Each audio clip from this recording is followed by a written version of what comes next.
ನಮಸ್ಕಾರ. ಒಂದು ಹೆಣವನ್ನು ಅದು ಕೊಳೆತ ಮೇಲೆ ಅದು ಒಂದು ಕೊಲೆ ಎಂದು ಹೇಗೆ ಸಾಬೀತಾಗುತ್ತದೆ? ಸಾಧ್ಯವೇ?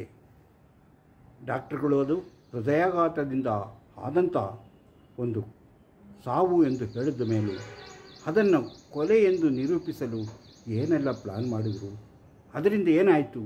ಕೊನೆಗೆ ಅದರ ಪರಿಣಾಮವೇನು ಅಂತ ಕುತೂಹಲಕಾರಿ, ಮನವನ್ನು ಕರಗಿಸುವಂತಹ ಒಂದು ಕಥೆಯನ್ನು, ಒಂದು ಸತ್ಯ ಘಟನೆಯನ್ನು ನಾವು ನಿಮ್ಮ ಎದುರಿಗೆ ತೆರೆದಿಡಲಿದ್ದೇವೆ. ಯಾಕೆ ಹೀಗಾಗುತ್ತೆ? ನಮ್ಮ ಸಮಾಜದಲ್ಲಿ ಇಂತಹ ಸಮಸ್ಯೆಗಳು, ಇಂತಹ ಅಪಾಯಕಾರಿ ಪ್ರವೃತ್ತಿಗಳು ಯಾಕಾಗುತ್ತದೆ ಎಂಬುದನ್ನು ತಿಳಿಯೋದೇ ಇಂದಿನ ಈ ಕಾರ್ಯಕ್ರಮದ ಮುಖ್ಯ ಉದ್ದೇಶ. ಅದಕ್ಕಿಂತ ಮೊದಲು ಮಾನ್ಯ ಟೈಮ್ಸ್ ಯೂಟ್ಯೂಬ್ ಚಾನಲನ್ನು ನೀವು ಇನ್ನೂ ಸಬ್ಸ್ಕ್ರೈಬ್ ಮಾಡಿಲ್ಲವಾದರೆ ಈಗಲೇ ಕೆಳಗೆ ಕಾಣುವ ಸಬ್ಸ್ಕ್ರೈಬ್ ಎಂದು ಬರೆದಿರುವಲ್ಲಿ ಒಮ್ಮೆ ಕ್ಲಿಕ್ ಮಾಡಿ ಸಾಕು, ನೀವು ಸಬ್ಸ್ಕ್ರೈಬ್ ಆಗ್ತೀರಿ.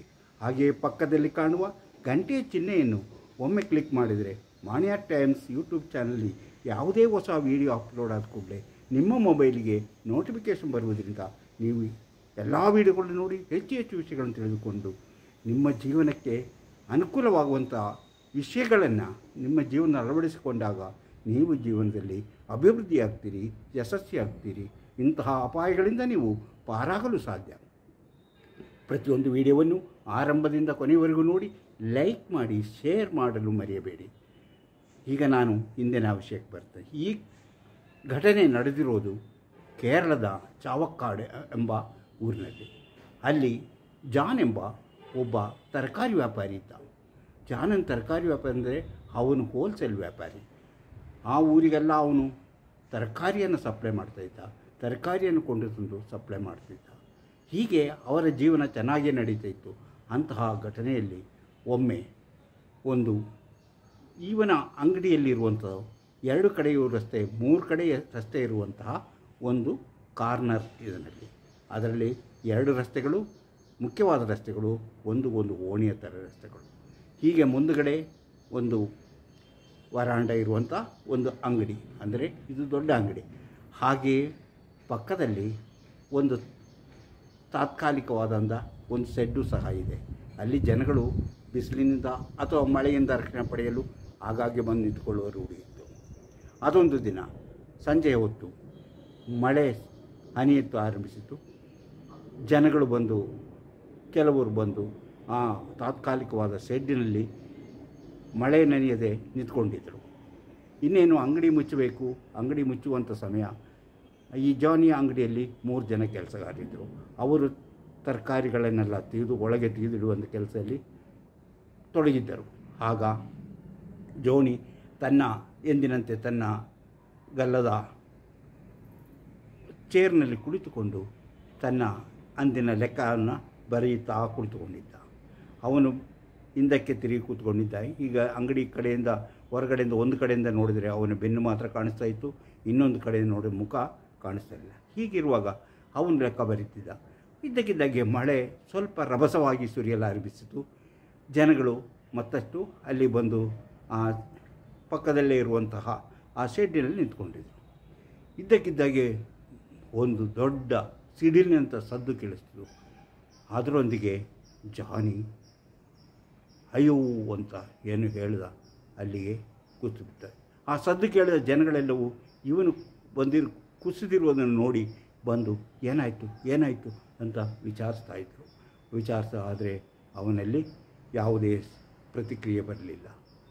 ಕೊನೆ ಕೂಡಲೇ ಜನಗಳು ಅವನನ್ನು ಎತ್ತುಕೊಂಡು ಹೋಗಿ ಪಕ್ಕದಲ್ಲೇ ಇದ್ದಂತಹ ಒಂದು ಖಾಸಗಿ ಆಸ್ಪತ್ರೆಗೆ ತೋರಿಸಿದರು.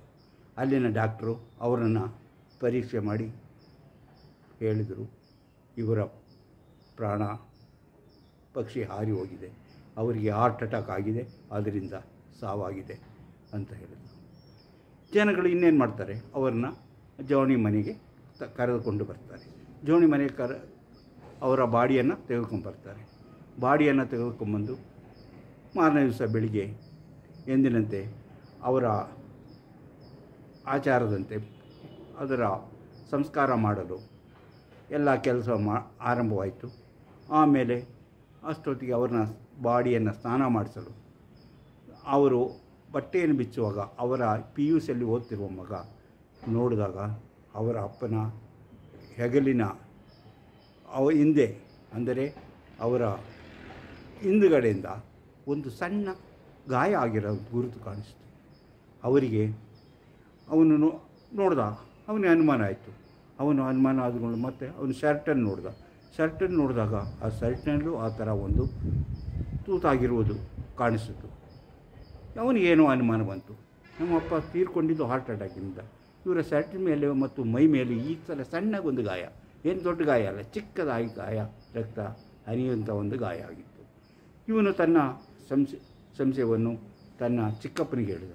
ನೋಡಪ್ಪ, ಹಿಂಗೆ ಅಪ್ಪನ ಮೈ ಮೇಲೆ ಇಂತಹ ಒಂದು ಗಾಯ ಕಾಣಿಸ್ತಾ ಇದೆ, ಏನಿದು, ಯಾಕೆ ಹೆಂಗಾಯಿತು ಅಂತ. ಅವ್ರ ಚಿಕ್ಕಪ್ಪ ಹೇಳಿದರು, ಏನಿಲ್ಲ, ಏನೋ ಅಲ್ಲಿಂದ ಎತ್ಕೊಂಡು ಹೋಗ್ಬೇಕಾದ್ರೆ ಕೆಳಗೆ ಬಿದ್ದರಲ್ಲ, ಕುರ್ಚಿಯಿಂದ ಎತ್ಕೊಬೇಕಾದ್ರೆ ಅವ್ರು ಏನೋ ಆಗಿರಬೇಕು. ಆವಾಗ ಆಸ್ಪತ್ರೆಗೆ ಕರ್ಕೊಂಡು ಹೋದ್ರಲ್ಲ, ಆವಾಗ ಯಾವುದಕ್ಕೂ ತಾಗಿ ಅವ್ರ ಮೈ ಮೇಲೆ ಅಂಥ ಸಣ್ಣ ಗಾಯ ಆಗಿರಬೇಕು, ಅದರಲ್ಲಿ ಏನು ನಾವು ಅಂತ ಅನುಮಾನ ಪಡುವಂಥದ್ದು ಏನೂ ಇಲ್ಲ ಅಂತ ಹೇಳಿದರು. ಇವನಿಗೆ ಆದರೂ ಮಗನಿಗೆ ಅದರ ಬಗ್ಗೆ ಅನುಮಾನ ಉಳಿಯಿತು. ಆದರೂ ಎಲ್ಲರ ಹಿರಿಯರೆಲ್ಲರ ಸಲಹೆಯಂತೆ ಅಪ್ಪನ ಎಲ್ಲವೂ ಅಂತ್ಯ ಸಂಸ್ಕಾರವನ್ನು ಅವರ ಚರ್ಚ್ನಲ್ಲಿ ಮಾಡಿದರು. ಮಾಡಿ ಮುಗಿಸಿದ ಮೇಲೂ ಇವನಿಗೆ ಅನುಮಾನ, ಇವನು ಏನು ಮಾಡೋದು, ಹೀಗಿದೆಯಲ್ಲ ಅಂತ ಹೇಳಿ ತೊಗೊಂಡೋಗಿ ಅವನು ತನ್ನ ಈ ಅನುಮಾನವನ್ನು ಪರಿಹರಿಸಲು ಆ ತಂದೆಯ ಶರ್ಟನ್ನು ಅವನು ಭದ್ರವಾಗಿ ತೆಗೆದಿಟ್ಟಿದ್ದ ಆ ಶರ್ಟನ್ನು ತೆಗೆದುಕೊಂಡೋಗಿ ಆ ಜಿಲ್ಲೆಯ, ಅಂದರೆ ತ್ರಿಶೂರು ಜಿಲ್ಲೆಯ ಇವರಿಗೆ SP ಅವರಿಗೆ ಇದನ್ನು ಆ ಶರ್ಟನ್ನು ತೋರಿಸಿ ತನ್ನ ಅನುಮಾನವನ್ನು ಹೇಳಿದ. ಹೀಗೆ ನನಗೆ ಅನುಮಾನ ಆಗ್ತದೆ, ಏನಾಗಿದೆ, ಯಾಕೆ ನಮ್ಮ ಅಪ್ಪನ ಮೈ ಮೇಲೆ ಇಂತಹ ಗಾಯ ಬರಲು ಕಾರಣವೇನು, ಹಾಗೆ ಅಂತ ಮಾಡಿದರು. SP ಅವರು ವಿನ್ಸೆಂಟ್ ಪಾಲ್ ಅಂತ ಅಲ್ಲಿನ SP ಅವರಿದ್ದರು. ಅವರು ಇದನ್ನೆಲ್ಲ ಇವನ ಮಾತುಗಳನ್ನೆಲ್ಲ ಕೇಳಿ ಅನುಮಾನಪಟ್ಟು ಏನಾಯಿತು, ಏನು ಹೇಗೆ ಅಂತೆಲ್ಲ ನಡೆದಿದ್ದ ಘಟನೆಯನ್ನು ಕೇಳಿ ತಿಳ್ಕೊಂಡ್ರು. ಅದರಂತೆ ಅವರು ತಮ್ಮ ಅಪ್ಪನ ಸಾವಿನ ಬಗ್ಗೆ ಎಲ್ಲವನ್ನೂ ವಿವರಿಸಿದ. ಅದನ್ನು ಜನಗಳು ಹೇಳಿದ ಮಾತ್ರ ಗೊತ್ತು, ನಾನು ಇರಲಿಲ್ಲ, ನಾನು ಮನೆಯಲ್ಲಿದ್ದೆ ಹಾಗೆ ಅಂತ. ಆ ಕೊನೆಗೆ ಇವರಿಗೆ ಅನುಮಾನ ಬಂದು ಅವರು ಇದನ್ನು ಪೋಸ್ಟ್ ಮಾರ್ಟಮ್ ಮಾಡೋಕ್ಕೆ ತೀರ್ಮಾನಿಸಿದರು. ಮೃತದೇಹವನ್ನು ಒಳಗೆ ತೆಗೆದು ಮತ್ತೆ ಪೋಸ್ಟ್ ಮಾರ್ಟಮ್ ತೆಗೆದು, ಅದರಂತೆ ವೈದ್ಯರು ಎಲ್ಲರೂ ಜಿಲ್ಲಾ ಸರ್ಜನ್ ಎಲ್ಲ ಸೇರಿ ಇದನ್ನು ಎತ್ತಿ ಅದರ ಪೋಸ್ಟ್ ಮಾರ್ಟಮ್ ಮಾಡೋಕ್ಕೆ ಏರ್ಪಾಡು ಮಾಡಿದರು. ಹಾಗೆ ಪೋಸ್ಟ್ ಮಾರ್ಟಮ್ ಮಾಡಿದಾಗ ಅವರ ಅದೇ ಗಾಯದಿಂದ ಹಿಂದೆ ಒಂದು ಬಿಳಿಚಿ ಕಲ್ಲನ್ನು ಒಂಚೂರು ಸಿಕ್ತು, ಬೇರೆ ಯಾವುದು ಅವರನ್ನೇ. ಇದು ಹೆಂಗೆ ಹೋಯ್ತು ಅಂತ ಇದನ್ನು ಫಾರೆನ್ಸಿಕ್ನವರು ಇದನ್ನು ಐಡೆಂಟಿಫೈ ಮಾಡಿ, ಅದು ಸಾಮಾನ್ಯವಾಗಿ ನಾಡಬಾಂಬ್ ತಯಾರಿಸಿದ ನಾಡಬಾಂಬ್ ಸಿಡಿಯೋತ್ತಿಗೆ ಇಂತಹ ಕಲ್ಲುಗಳನ್ನು ಅವರು ಬಳಸ್ತಾರೆ. ಆ ಕಲ್ಲುಗಳಾಗಿರ್ಬೋದು, ಹಾಗೆ ಯಾವುದೋ ಬಾಂಬ್ ಸಿಡಿದಿರಬೇಕು ಅಂತ. ಆದರೆ ಪೊಲೀಸರು ಎಲ್ಲ ಕಡೆಯೂ ಹುಡುಕಾಡಿದರು, ಬಂದರು. ಅಲ್ಲಿ ಅವನ ಅಂಗಡಿಯ ಪರಿಸರವನ್ನು ಎಲ್ಲ ಹುಡುಕಿದರು. ಅಲ್ಲಿ ಅಂತಹ ಯಾವುದೇ ಒಂದು ಕಲ್ಲು ಸಿಗಿರಲಿಲ್ಲ. ಯಾವುದೇ ಒಂದು ಬಾಂಬ್ ಸಿಡಿದಂತಹ ಯಾವ ಸೂಚನೆಯೂ ಇಲ್ಲ, ಏನೂ ಇಲ್ಲ. ಆ ಅಂಗಡಿ ಸುತ್ತಲೂ ಯಾವುದೂ ನಡೆದಂತಹ ಯಾವ ಘಟನೆಯೂ ಇಲ್ಲ. ಅದನ್ನೆಲ್ಲ ಹಂಗೆ ಆಯಿತು. ಹಾಗಾದರೆ ಇದು ಯಾಕೆ ಹಿಂಗಾಯಿತು ಎಂಬುದರ ಬಗ್ಗೆ ಇವರು ತಮ್ಮ ಸಹೋದ್ಯೋಗಿ ಪೊಲೀಸ್ ಮೆಡಿಕಲ್ ಅಡ್ವೈಸರ್ ಉಮಾಪತಿ ಅವರಿಗೆ ಈ ವಿಷಯ ತಿಳಿಸಿದ್ರು. ಹೀಗಿದೆಯಲ್ಲ ಅಂತ, ಹೀಗೆಲ್ಲ ಆಯ್ತಲ್ಲ, ಏನು ಈ ಕಲ್ಲು ಹೆಂಗೆ ಬಂತು ಏನು ಅಂತ. ಅದರ ಬಗ್ಗೆ ಸಂಶೋಧನೆ ಮಾಡಲು ಅವರು ಬಂದು ಪರಿಶೀಲನೆ ಮಾಡಿ ಆ ಶರ್ಟನ್ನು ಅವರು ನೋಡಿದಾಗ ಆ ಶರ್ಟಿನ ಮೇಲೆ ಹಿಂದುಗಡೆ ಇದೆ. ಹಾಗಾದರೆ ಇದು ಹೇಗೆ ನಡೆದಿರ್ಬೋದು ಎಂಬುದನ್ನು ನೋಡಲು ಅವರು ತಮ್ಮ ಫಾರೆನ್ಸಿಕ್ಗೆ ಅಥವಾ ಅದನ್ನು ಲ್ಯಾಬೊರೇಟರಿ ಕಳಿಸಲು ಲ್ಯಾಬೊರೇಟರಿ ಕಳಿಸಿದಾಗ ಅದರ ಮೇಲೆ ಆ ಶರ್ಟಿನ ತೂತದ ಮೇಲೆ ಅಲ್ಲಿ ಸ್ವಲ್ಪ ಕಲೆ ಇರುವುದನ್ನು ನೋಡಿದರು. ಅಂದರೆ ಅಲ್ಲಿ ಸೀಸದ ಅಂಶ ಮೆತ್ತಿಕೊಂಡಿರುವುದು ಕಾಣಿಸಿತು. ಹಾಗಾದರೆ ಇದು ಯಾವುದೋ ಬಂದೂಕಿನಿಂದ ಹರಿದಂತಹ ಗುಂಡಿನ ಗುರುತಾಗಿರ್ಬೋದು. ಹಾಗಾದರೆ ಗುಂಡು ಆ ಮೈಗೆ ಹೊಕ್ಕಿದ್ದರೆ ಆ ಗುಂಡು ಮೈಯಲ್ಲಿ ಪೋಸ್ಟ್ ಮಾರ್ಟಮ್ ರಿಪೋರ್ಟಲ್ಲಿ ಕಾಣಿಸ್ಬೇಕಿತ್ತಲ್ಲ, ಮತ್ತು ಎಲ್ಲಿ ಹೋಯಿತು ಅಂತ ಇದನ್ನು ಪರಿಶೀಲನೆ ಮಾಡಲು ಅವರು ಮತ್ತೆ ಲ್ಯಾಬೊರೇಟರಿಗಿಂತ ಅಂಥ ರಿಪೋರ್ಟನ್ನು ತೆಗೆದು ಆಮೇಲೆ ಇದನ್ನು ಹೇಗೆ ಪತ್ತೆ ಮಾಡೋದು ಹಾಗಾದರೆ ಈ ಗುಂಡು ಹೋಗಿದ್ದರೆ ಒಂದಲ್ಲ ಹೊರಗಡೆ ಬಂದಿರಬೇಕು ಅಂತ ಯಾವುದು ಗುರುತು ಆ ದೇಹದಲ್ಲಿ ಇಲ್ಲವೆಂದು ಪೋಸ್ಟ್ ಮಾರ್ಟಮ್ ರಿಪೋರ್ಟಲ್ಲಿ ಬಂದಿದೆ. ಅಂದರೆ ಒಂದು ಕಲ್ಲು ಮಾತ್ರ ಶ್ವಾಸಕೋಶದ ಹತ್ರ ಸುಳಿದೆ, ಶ್ವಾಸಕೋಶಕ್ಕೆ ತೆಗೆದು ಅವರು ಸಾವು ಅಪ್ಪಿದ್ದಾರೆ. ಅಂದರೆ ಅದು ಹೃದಯಘಾತದಿಂದ ಆದಂಥ ಸಾವು ಅಲ್ಲ, ಒಂದು ಏನು ಬಲವಾದಂತಹ ಒಂದು ವಸ್ತು ಅವರ ಶ್ವಾಸಕೋಶಕ್ಕೆ ನುಗ್ಗಿ ಹೀಗಾಗಿದೆ. ಆ ಬಲವಾಗಿ ಆ ಕಲ್ಲಿನಂಥ ವಸ್ತು ಒಳಗೋಗಬೇಕಾದ್ರೆ ಅದಕ್ಕೆ ಯಾವುದಾದ್ರೂ ಬೇರೆ ಏನಾದರೂ ಆಗಿರಬೇಕು, ಒಂದಲ್ಲ ಬಾಂಬಿನಿಂದ ಸಿಡಿದಿರಬೇಕು, ಇಲ್ಲ ಬಂದೂಕಿನಿಂದ ಹೊಡೆದಿರಬೇಕು. ಆದರೆ ಇದು ಯಾವುದೂ ಅಲ್ಲಿ ಕಾಣಿಸ್ತಾ ಇಲ್ಲ. ಆ ಗುಂಡು ಹೊರಗಡೆ ಬಂದಿಲ್ಲ ಅಥವಾ ಪೋಸ್ಟ್ ಮಾರ್ಟಮ್ ರಿಪೋರ್ಟ್ ಅದು ಸಿಕ್ಕಿದಂತಹ ಯಾವುದೋ ದಾಖಲೆಯೂ ಪೋಸ್ಟ್ ಮಾರ್ಟಮ್ ರಿಪೋರ್ಟ್ ಇಲ್ಲ. ಹಾಗಾದರೆ ಇಂತಹ ಒಂದು ಇದನ್ನು ಪತ್ತೆ ಮಾಡಲು ಕ್ರೈಮ್ ಬ್ರಾಂಚಿಗೆ ಒಪ್ಪಿಸಿದರು. ಕ್ರೈಮ್ ಬ್ರಾಂಚನ್ನು ಅವರ ಈ ತನಿಖೆಯನ್ನು ಚುರುಕುಗೊಳಿಸಿದರು. ಹಾಗೆ ಚುರುಕುಗೊಂಡ ತನಿಖೆಯಿಂದ ಮತ್ತಷ್ಟು ವಿಚಾರಗಳು ಹೊರಗೆ ಬಂದು ಅವರ ಆ ಗುಂಡು ಹೊರಗಡೆ ಬಂದಿಲ್ಲ, ಇವರು ಸಿಕ್ಕಿಲ್ಲ, ಹಾಗಾದರೆ ಪೋಸ್ಟ್ ಮಾರ್ಟಮ್ ರಿಪೋರ್ಟಲ್ಲಿ ಏನೋ ತಪ್ಪಾಗಿದೆ, ಅದನ್ನು ಮತ್ತೊಮ್ಮೆ ಹೊರಗೆ ತೆಗೆದು ಪರಿಶೀಲಿಸಬೇಕು ಅಂತ ಹೇಳಲಾಯಿತು. ಈ ರೀತಿಯಲ್ಲಿ ಈ ಬಂದಿರುವಾಗ ಜನಗಳ ಒತ್ತಾಯದ ಮೇರೆಗೆ ಜನಗಳು ಒಂದು ಆ್ಯಕ್ಷನ್ ಕಮಿಟಿಯನ್ನು ಮಾಡಿ ಈ ಸಾವಿಗೆ ಕಾರಣ ಏನೆಂಬುದನ್ನು ಸರಿಯಾಗಿ ಪತ್ತೆ ಮಾಡಬೇಕು, ಅದಕ್ಕೆ CBIಗೆ ಒಪ್ಪಿಸಬೇಕು ಅಂತ ಮಾಡಿದ್ರು. ಸರ್ಕಾರ ಹಾಗದಂತೆ CBIಗೆ ಒಪ್ಪಿಸಿದರು. CBIನವರು ಬಂದು ಇವರು ಇದುವರೆಗೂ ನಡೆಸಿದಂತಹ ಎಲ್ಲ ದಾಖಲೆಗಳನ್ನು ಪಡೆದುಕೊಂಡು ಅದನ್ನು ಪರಿಶೀಲಿಸಿದಾಗ ಇಂತಹ ಇದು ಜಾನಿಯ ಸಾವಿಗೆ ಯಾವುದೋ ಒಂದು ಗುಂಡಿನ ಇದೇ ಕಾರಣ, ಗುಂಡಿನ ಏಟೆ ಕಾರಣ. ಗುಂಡು ಅವರ ದೇಹವನ್ನು ತೂರಿಕೊಂಡಿದೆ, ಆದರೆ ಗುಂಡನ್ನು ತಿರುವುದು ಹೇಗೆ? ಹಾಗೆ ಯೋಚನೆ ಮಾಡುವಾಗ ಅದು ಹಾಗಾದರೆ ದೇಹದಲ್ಲಿರಬೇಕು, ಅದನ್ನು ಪತ್ತೆ ಮಾಡೋದು ಹೇಗೆ? ಈಗಾಗಲೇ 3 ತಿಂಗಳು ಆಗೋಗಿದೆ. 3 ತಿಂಗಳಾದಂಥ ಆ ಮೃತದೇಹ ಕೊಳೆಯಲಾರಂಭಿಸುತ್ತೆ, ಕೊಳೆತಿರುತ್ತೆ. ಅದರಿಂದ ಇದನ್ನು ಪತ್ತೆ ಮಾಡಿ ತೆಗೆಯೋದು ಎಷ್ಟು ಕಷ್ಟ ಅಂತ ಹೇಳಿ ಅದರಂತೆ ಈ SP ಅವರು ಇದಕ್ಕೊಂದು ಉಪಾಯವನ್ನು ಕಂಡುಹಿಡಿದರು. ಬೇರೆ ಅದಕ್ಕೆ ಡಾಕ್ಟರ ಸಜೆಷನ್ ತಗೊಂಡ್ರು, ಆಮೇಲೆ ಲ್ಯಾಬಿನವರ ಸಜೆಷನ್ ತಗೊಂಡ್ರು. ಹಾಗೆ ಅವರು 3 ಜನ ಸೇರಿಕೊಂಡು ಇದನ್ನು ಪತ್ತೆ ಮಾಡುವಂತಹ ಕಾರ್ಯವನ್ನು ತೊಡಗಿದರು. CBIನವರು ತಮ್ಮ ಕೆಲಸ ಕಾರ್ಯವನ್ನು ಮುಂದುವರಿಸಿದರು. ಆ CBIನವರು ಹೇಮಂತ್ ಚಂದ್ರ ಅಂತ ಹೇಳಿ ಅವರು ಸಹ ಇದಕ್ಕೆ ಸಹಕರಿಸಿದರು.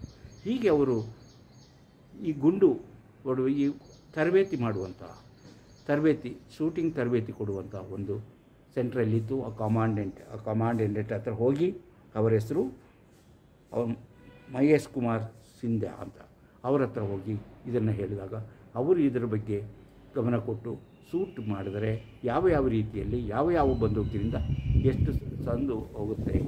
ಆದರೆ ಈ ಸದ್ದು ಯಾವುದು ಗುಡುಗಿದಂಥ ಸದ್ದು ಕೇಳ್ತಲ್ಲ, ಗುಡುಗಿದಂಥ ಸದ್ದು ಕೇಳಿ ಸಿಡಿಲಿನಂಥ ಸದ್ದು ಕೇಳಿದ್ದಂತಹ ಜನರನ್ನು ಕರೆಸಿ ಇಂತಹ ಸೌಂಡು ಎಲ್ಲಾದರೂ ನೀವು ಅಂದು ಕೇಳಿದ್ರ ಅಂತ ಕೇಳಿ ಒಂದೊಂದೇ ಬಂದೂಕುಗಳನ್ನು ತೆಗೆದು ಅವರು ಗುಂಡು ಹಾರಿಸಿದ್ರು.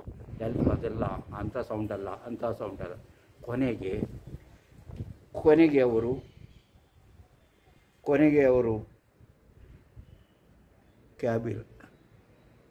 ಅವರು ಕ್ಯಾಬ್ಲರ್ 2.2 ಬಂದೂಕಿನಿಂದ ಒಂದು ಗುಂಡು ಹರಿದಾಗ ಅಲ್ಲಿ ಆವತ್ತಿದ್ದವರು ಆ ಸೌಂಡಕ್ಕೆ ಅಂದಿನ ಆ ಜೋನಿ ಸತ್ತಾಗಿ ಸದ್ದು ಕೇಳಿಸೋರು ಇದೇ ಸೌಂಡು ಅಂತ ಹೇಳಿದರು. ಅದಕ್ಕೆ ಹೇಳಿದಾಗ ಅವರ ಮುಖದಲ್ಲಿ ಒಂದು ತೃಪ್ತಿ, ಸಮಾಧಾನ ಮೊಳಗಿತ್ತು. ಅವರು ಕೂಡಲೇ ಈ ಗುಂಡು ಇದು ಯಾವುದು, ಇದೇ 2.2 ಗುಂಡು, ಸಣ್ಣದು. ಅಂದರೆ ಈ ಗುಂಡನ್ನು ಅವರು ಯಾವುದೋ ಸಾಮಾನ್ಯವಾದಂಥ ಸಿಂಗಲ್ ನಳಿಕೆಯ ಬಂದೂಕಿನಿಂದ ಹಾರಿಸಿರುವಂಥ ಗುಂಡು, ಅಂದರೆ ಇದು ಬಹಳ ಹತ್ತಿರದಿಂದ ಹೊಡೆದಾಗ ಮಾತ್ರ ಈ ರೀತಿ ಬರುತ್ತದೆ ಅಂತ ತಿಳ್ಕೊಂಡ್ರು. ಹಾಗಾದರೆ ಹೇಗೆ ಗುಂಡು ಹೊಡೆದವರು ಯಾರು ಎಂಬುದನ್ನು ಪತ್ತೆ ಮಾಡಬೇಕಾಯಿತು. ಆದರೆ ಅದಕ್ಕೆ ಹೇಗೆ ಈಗ ಕೊಳೆತಿರುವಂತಹ ಮೃತದೇಹದಿಂದ ಅದನ್ನು ಪತ್ತೆ ಮಾಡಬೇಕು. ಒಮ್ಮೆ ಅದನ್ನು ಪೋಸ್ಟ್ ಮಾರ್ಟಮ್ ಮಾಡಿ ಆಗಿದೆ, ಅದರಲ್ಲಿ ಸಿಕ್ಕಿದ ಕಲ್ಲು ಮತ್ತೆ ಹೆಂಗೆ ಮಾಡೋದು, ಏನು ಮಾಡೋದು ಎಂಬ ಅನುಮಾನಗಳು ಅವರಿಗೆ ಮೂಡಲಾರಂಭಿಸಿತು. ಆಗ ಅವರು ಮತ್ತೊಂದು ಪ್ಲ್ಯಾನ್ ಮಾಡಿದರು. ಒಂದು ಹಾಸಿಗೆಯನ್ನು ಪದರವಾಗಿ ಮಡಿಸಿಟ್ಟು ಅದಕ್ಕೆ ಗುಂಡು ಹಾರಿಸಿ ನೋಡಿದ್ರು. ಗುಂಡು ಹಾರಿಸಿದಾಗ ಆ ರೂಮನ್ನು ತುಂಬ ಹರಡಿಕೊಳ್ತು. ಆದರೆ ಅದರೊಳಗಿಂದ ಈ ಹಾರಿದ ಗುಂಡನ್ನು ಹೇಗೆ ಪತ್ತೆ ಮಾಡೋದು? ಅದಕ್ಕೆ ಆಗ ತಾನೇ ಒಂದು ಡಿಟೆಕ್ಟರ್, ಮೆಟಲ್ ಡಿಟೆಕ್ಟರ್ ಕಂಡುಹಿಡಿದಿದ್ದರು. ಆ ಮೆಟಲ್ ಡಿಟೆಕ್ಟರ್ ತಂದು ಅದರಿಂದ ಅವರು ಪರಿಶೋಧನೆ ಮಾಡಿದಾಗ ಭಾಳ ಹೊತ್ತು ಅದನ್ನು ಇಟ್ಟು ಪರಿಶೀಲಿಸಿದಾಗ ಆ ಡಿಟೆಕ್ಟರ್ ಆಯಿತು. ಆ ಮೆಟಲ್ ಗುಂಡು ಡಿಟೆಕ್ಟ್ ಆಯಿತು. ಹಾಗಾದರೆ ಈ ಗುಂಡು ಆ ರೀತಿಯ ಒಂದು ಗುಂಡು ಅವನ ಮೈ ಮೇಲೆ, ಆ ತೀರ್ಕೊಂಡ ಡೆಡ್ ಬಾಡಿ ಮೇಲೆ ಈಗ ಇರಬಹುದು ಎಂಬ ನಿರ್ಧಾರಕ್ಕೆ ಬಂದರು. ಅದರಂತೆ ಅವರೆಲ್ಲರೂ ಸೇರಿ ಕೊಳೆತಂತಹ ಒಂದು ಕೊಳೆತ ಅಂಗಾಂಗಗಳೇ ಬೇರೆ ಬೇರೆ ಆಗಿದಂತಹ ಆ ಮೃತದೇಹವನ್ನು ತೆಗೆದು ತುಂಬ ಹೊತ್ತಿನ ತನಕ ಅವರು ಅದನ್ನು ಪರೀಕ್ಷಿಸಿದರು. ಒಂದು ಸರಿ ಅದು ಭೀಮ್ ಶಬ್ದ ಬಂತು. ಆಗ ನೋಡಿದ್ರೆ ಅದು ಒಂದು ಮೊಳೆಯಾಗಿತ್ತು. ಆ ಮೊಳೆ ಅಂದರೆ ಅವ್ರನ್ನ ಹೆಣವನ್ನು ಇಟ್ಟಿದ್ದ ಆ ಪೆಟ್ಟಿಗೆಯ ಒಂದು ಮೊಳೆ ತುಕ್ಕಿಡಿದು ಆ ದೇಹದೊಳಗೆ ಸೇರಿಕೊಂಡಿತ್ತು ಕೊಳ್ತಾಗ. ಆ ಇದು ಮರದ ಪೆಟ್ಟಿಗೆ ಆಗಾಗಲೇ ಗೆದ್ದಲಿಡಿದು ಮೊಳೆಗಳೆಲ್ಲ ಅವ್ರಿಗೆ ಬಂತು. ಅವರಿಗೆ ನಿರಾಸೆ ಆಯಿತು. ಕೊನೆಗೂ ಮತ್ತಷ್ಟು ಒಂದು ಅರ್ಧ ಗಂಟೆ ವಿಶ್ರಾಂತಿ ಪಡ್ಕೊಂಡು ಸ್ವಲ್ಪ ಜ್ಯೂಸ್ ಕುಡ್ಕೊಂಡು ಮತ್ತೊಮ್ಮೆ ಅವರೆಲ್ಲರೂ ಆ ಕೆಲಸವನ್ನು ಮುಂದುವರಿಸಿದರು. ಕೊನೆಯ ಗಳಿಗೆಯಲ್ಲಿ ಅವರಿಗೆ ಆ ಬಾಡಿಯ ಶ್ವಾಸಕೋಶದ ಪಕ್ಕದಲ್ಲಿ ಈ ಡಿಟೆಕ್ಟರ್ನ ಇಟ್ಟಾಗ ಒಂದು ಭೀಮ್ ಶಬ್ದ ಬಂತು. ಕೂಡಲೇ ಅವರು ಅದು ನೋಡಿದಾಗ ಆ ಗುಂಡು ಅದರೊಳಗೆ ಸಿಕ್ತು. ಆದರೆ ಆ ಗುಂಡು ಯಾವ ರೀತಿಯ, ಅದ್ರ ಮೇಲೆ ಗೆರೆಗಳು ಬೀಳುತ್ತೆ, ಗುಂಡುಗಳು ಸಾಮಾನ್ಯ ತಿರುಗ್ತಾ ಹೋಗುತ್ತೆ. ಆದರೆ ಆ ಗುಂಡಿಗೆ ಆ ಗೆರೆಗಳಿರಲಿಲ್ಲ. ಅದು ಯಾಕಂದರೆ ಅದು ಯಾವುದೋ ಒಂದು ನಾಡಬಂದೂಕಿನಿಂದ ಮಾಡಿದಂಥ ನಾಡಬಂದೂಕನ್ನು ಯಾರೋ ಪ್ರೈವೇಟ್ ಪಾರ್ಟಿ ಮಾಡಿದವರಂಥ ನಾಡಬಂದೂಕೊಂದು ಅದನ್ನು ಬಂದಿರೋದ್ರಿಂದ ಆ ರೀತಿ ಆಗಿದೆ. ಅವನು ಅವನಿಗೆ ಆ ಗೆರೆ ಬೀಳುವಂತಹ ಒಂದು ವ್ಯವಸ್ಥೆಯನ್ನು ಆ ಬಂದೂಕಿನಲ್ಲಿ ಮಾಡಿರಲಿಲ್ಲ. ಹಾಗಾದರೆ ಈ ಬಂದೂಕನ್ನು ಗುಂಡು ಹೊಡೆದವರು ಯಾರು?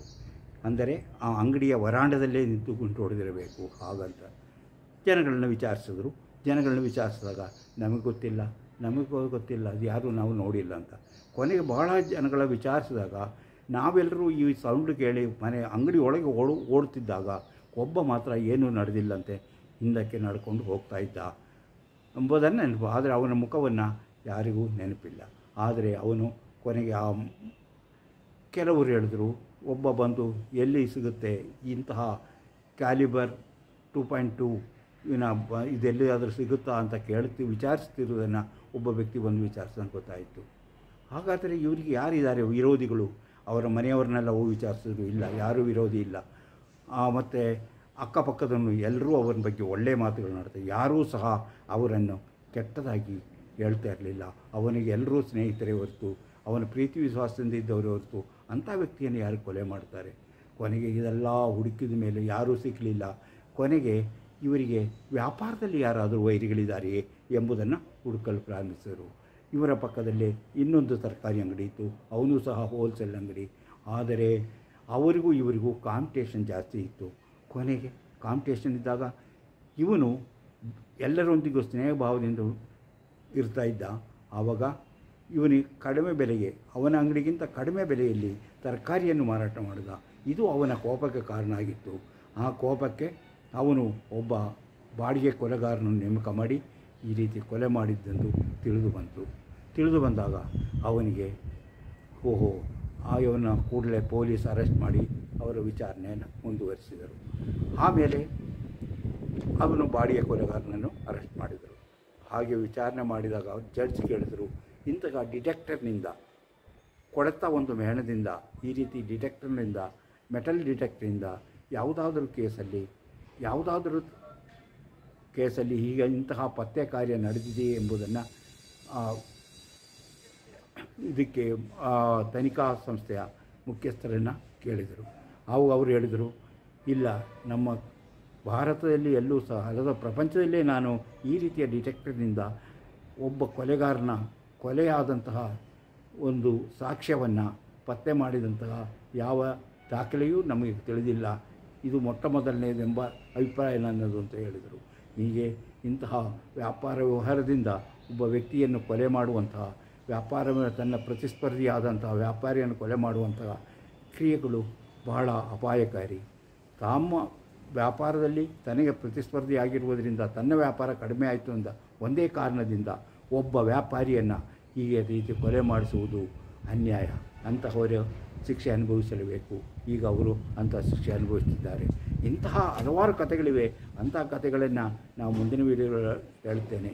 ಮನುಷ್ಯರಿಗೆ ಯಾವ ರೀತಿಯಲ್ಲಿ ಆವಾಗ ಕೆಟ್ಟ ಮನಸ್ಥಿತಿ ಬರುತ್ತದೆ ಎಂಬುದನ್ನು ಅವನು ತಿಳಿದುಕೊಂಡರೆ ಅವನಿಗೆ ಯಾವತ್ತೂ ಅಪರಾಧ ಮಾಡಿ ಸಿಕ್ಕಿ ಹಾಕಿಕೊಳ್ಳುವುದಿಲ್ಲ. ಆದರೆ ಆ ಜಾನ್ ಅವರನ್ನು ಕೊಲೆ ಮಾಡಿದಂಥ ವ್ಯಕ್ತಿಯಲ್ಲಿ ಆ ಒಂದು ಕ್ಷಣ ತನ್ನ ವ್ಯಾಪಾರಕ್ಕೆ ಎಲ್ಲೋ ತೊಡಕಾಗ್ತಾ ಇದೆ ಎಂಬ ಒಂದೇ ಒಂದು ಕಾರಣದಿಂದ ಕೆಟ್ಟ ಭಾವ ಬಂದು ಹಣ ಕೊಟ್ಟು ಒಬ್ಬ ವ್ಯಕ್ತಿಯನ್ನು ಕೊಲ್ಲಿಸುವುದು ಮಾನವೀಯತೆಗೆ ನಿಲುಕದಂತಹ ಇಂತಹ ಕ್ರೂರ ಮನುಷ್ಯರು ಈ ಪ್ರಪಂಚದಲ್ಲಿದ್ದಾರೆ. ಅದರಿಂದ ಪ್ರತಿಯೊಬ್ಬ ಮನುಷ್ಯನು ತನ್ನಲ್ಲಿ ತಾನೇ ನಿಯಂತ್ರಣ ಮಾಡಿಕೊಂಡು ಇಂತಹ ಅಪರಾಧವಾಗದಂತೆ ಎಚ್ಚರ ವಹಿಸಬೇಕಾದ ಅವಶ್ಯಕ. ಈ ವಿಡಿಯೋ ನಿಮಗೆ ಇಷ್ಟವಾದರೆ ಈಗಲೇ ಲೈಕ್ ಮಾಡಿ, ಶೇರ್ ಮಾಡಿ, ಪ್ರೋತ್ಸಾಹ ಕೊಡಿ. ಹಾಗೆ ನೀವು ಇನ್ನೂ ಮಾಣಿಯ ಟೈಮ್ಸ್ ಯೂಟ್ಯೂಬ್ ಚಾನಲನ್ನು ಸಬ್ಸ್ಕ್ರೈಬ್ ಮಾಡಿಲ್ಲವಾದರೆ ಈಗಲೇ ಕೆಳಗೆ ಕಾಣುವ ಸಬ್ಸ್ಕ್ರೈಬ್ ಎಂದು ಬರೆದಿರುವಲ್ಲಿ ಒಮ್ಮೆ ಕ್ಲಿಕ್ ಮಾಡಿ ಸಾಕು, ನೀವು ಸಬ್ಸ್ಕ್ರೈಬ್ ಆಗುತ್ತೆ. ಅದೇ ಪಕ್ಕದಲ್ಲಿ ಕಾಣುವ ಗಂಟೆ ಚಿಹ್ನೆಯನ್ನು ಒಮ್ಮೆ ಒತ್ತಿದರೆ ನಿಮಗೆ ಮಾಣಿಯ ಟೈಮ್ಸ್ ಯೂಟ್ಯೂಬ್ ಚಾನಲ್ಗೆ ಬರುವಂತಹ ಪ್ರತಿಯೊಂದು ವಿಡಿಯೋವು ನಿಮ್ಮ ಮೊಬೈಲಿಗೆ ನೋಟಿಫಿಕೇಷನ್ ಮೂಲಕ ಬರುವುದರಿಂದ ನೀವು ಎಲ್ಲ ವಿಡಿಯೋಗಳನ್ನು ನೋಡಲು ಸಾಧ್ಯವಾಗುತ್ತದೆ. ಇಂತಹ ಮತ್ತೊಂದು ವಿಡಿಯೋದೊಂದಿಗೆ ಮತ್ತೆ ಬರುತ್ತೇನೆ. ಇಷ್ಟು ಹೊತ್ತು ಈ ವಿಡಿಯೋ ನೋಡಿದ ನಿಮಗೆಲ್ಲರಿಗೂ ಧನ್ಯವಾದ.